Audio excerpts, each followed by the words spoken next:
Hello and welcome to my on the bench video about this Esoteric P-500. We're playing track 15, now going to track 8. For these are the two largest interruptions of data layer and the black dot, which is a standard 0.9 of a millimeter, standard for CD, and that's my test CD. And I want to get this out of the way and then show you something different today. There is the 90-minute CDR, and you'll see that it's 84.5 minutes of music on it, and there it is. Reads table of contents fast, and if you hit play, it will get into it quick, and we can skip tracks. So it not only plays CDRs and but also long ones. That fast access time is, or short access time, is due to the KSS-151A magnetic drive pickup from Sony, one of the best. And then go to 6, the last track, and that is 10 minutes away from the end, so we are at 74th minute. You can see it will beautifully fast forward and rewind, no problem at all.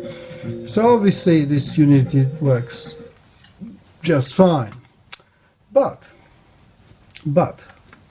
there's one thing that is I've noticed with those Esoteric and TX, is that the main claim to fame is the VRDS, which is anti-vibration thing, and unlike other players, this bridge here, which I'll show you from another unit, actually drives the CD. The motor is on the top, and a CD is being driven by this disc, but it clamps the disc on the whole surface of it. What happens is that in transport, on occasion, this disc gets moved either up or down, I don't know, but the distance is wrong, and the laser will not read the CD properly. So what I've done in that unit, I put an extra drop-off Loctite there. But should it be not enough, I'm going to provide a template, which is a piece of cardboard that you insert between the metal bridge and the disc. If it fits there, just press it, and it'll be the right distance. It will work. I hope it's not going to happen, but if it does, that's what it is. So to anybody out there who bought one of those and didn't work, it's not necessarily a con that this player is faulty on his last legs that was sold to you. If you're unsure about some unscrupulous sellers, on those things you can always see. I'll zoom it in.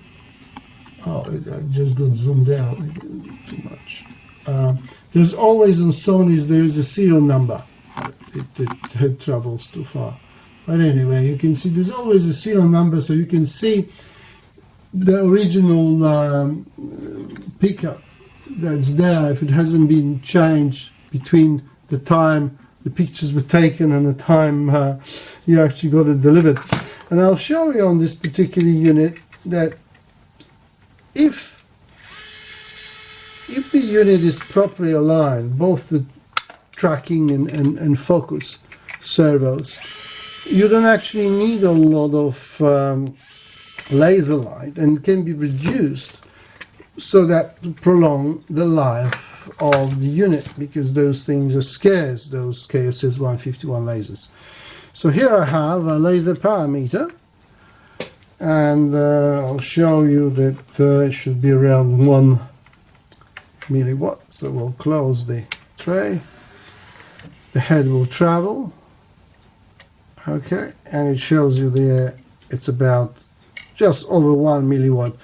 The standard is 1.2 or 1.5, it's still alright, but at least you know that it is not cranked up, just prior to sale, like some people do. When the thing's filed, they just crank it up and sell.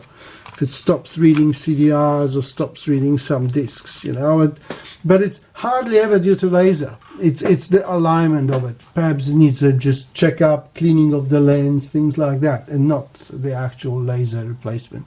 But people increase the power, and it works for 2 weeks and then dies, and it's ruined forever. Well, thank you very much for your time. Until next time. This will be available for sale on eBay. I prefer local sale, so I don't have to have any of those troubles, and you don't have any of the trouble. But I'll post it to the end of the world if necessary. Okay, goodbye, and thank you again.